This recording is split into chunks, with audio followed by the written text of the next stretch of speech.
प्यारे देशवासियों, नमस्कार। आज किसान आंदोलन के 311 दिन पूरे हो चुके हैं।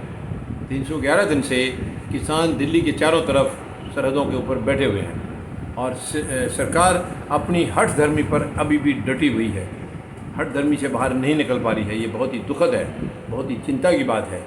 यानी देश में सरकार जो होती है वो देश को स्मूथली चलाने के लिए होती है, देश के सारे कामकाज ढंग से चलाने के लिए होती है।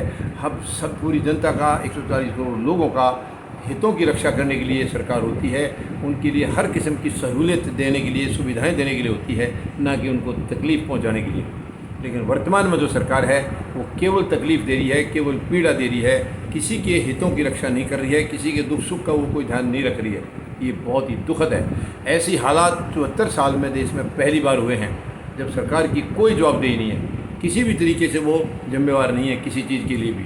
ऐसी मानसिकता इनकी है, इतनी घटिया मानसिकता है, और ये देश को कहाँ लेकर जा रहे हैं। देश को आज तक इन्होंने अपना माना ही नहीं है। जब से ये 7.25 साल पहले ये सरकार आई थी पहली बार, तब से इन्होंने देश को बिल्कुल एक दुश्मन की तरह ये डील कर रहे हैं। ये देश को अपना नहीं मान रहे हैं।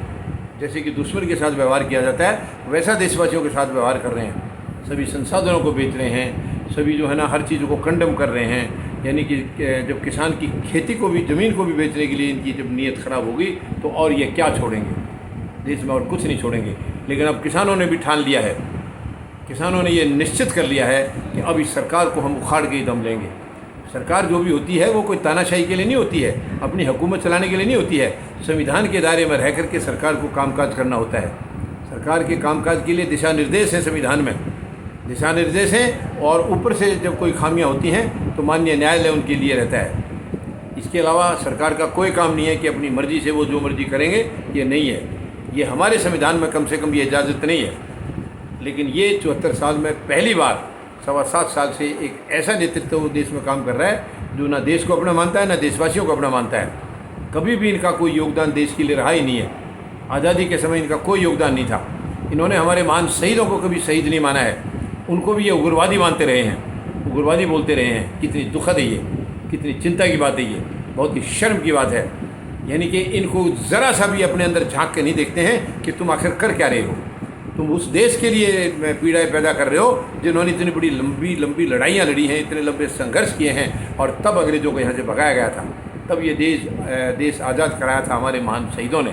लेकिन उन्होंने कभी ये नहीं सोचा था कि हमारे कुर्बानी के बाद जब ये देश आज़ाद हो जाएगा, जब अंग्रेज़ यहाँ से चले जाएंगे, तो ऐसे घटिया किस्म की मानसिकता वाले लोग यहाँ पर देश पर शासन करेंगे जो देश को अपना मानेंगे ही नहीं।